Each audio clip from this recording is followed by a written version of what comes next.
Hello, and welcome back once again to Finnegan's Wake.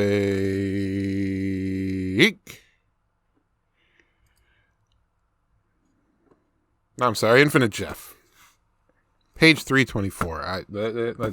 Anyway, we're doing it. Here we go. Whether they're boys' tennis socks or boys' street shoe socks or girls' tennis socks with the little bunny tail at the heel or girls' tennis socks without the bunny tail, toe-worn, cast-off corporate supply sneakers sit open-mouthed and serenely lethal, strongly suggesting the subs they stand for. In the game, combatants' 5 megaton warheads can be launched only with handheld tennis rackets. Hence the requirement of actual physical targeting skills that separates Eschaton from Rotisserie League Holocaust games played with protractors and PCs around kitchen tables. The paraboloid transcontinental flight of a liquid fuel strategic delivery vehicle closely resembles a topspin lob. One reason the ETA administration and staff unofficially permit Eschaton to absorb students' attentions and commitment might be that the game's devotees tend to develop terrific lobs. Pemulus's lobs can nail a coin on the baseline 2 out of 3 times off either side. Is why it's idiotic that he rushes the net so much instead of letting the other guy come in more.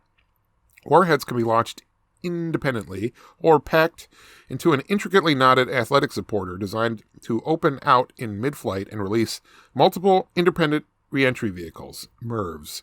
MIRVs, being a prolific use of a combatant's available megatonnage, tends to get used only if a game of Eschaton metastasizes from a controlled set of spasm exchanges, SpazX, SpaSex is also how that reads, to an all-out apocalyptic series of punishing strikes against civilian populations, SACPOP.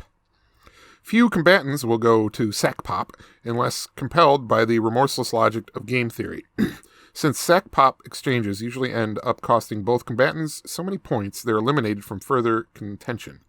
A given Eschaton's winning team is simply that combatant with the most favorable ratio of points for Indr, infliction of death, destruction, and incapacitation of response. To Suffder, self-evident,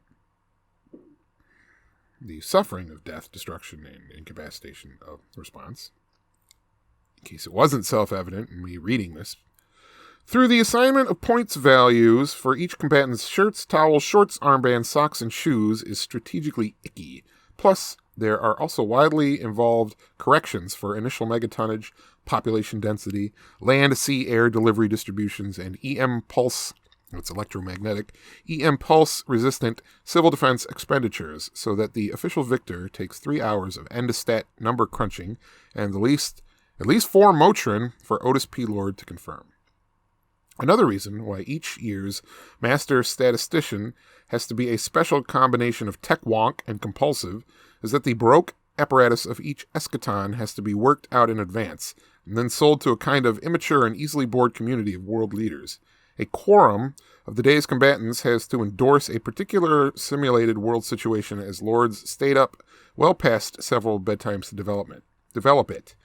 Land, sea, air force distributions, ethnic, sociologic, economic, and even religious demographics for each combatant, plus broadly sketched psych profiles of all relevant heads of state, prevailing weather in all the maps, quadrants, etc. Then everybody playing that day is assigned to a combatant's team, and that's the 3rd page I'm recording right now, and all that I'm doing before I gotta go to work. Big stretch. But anyway, that was page number whatever, 300 and whatever, 24, I guess. So, have a good night.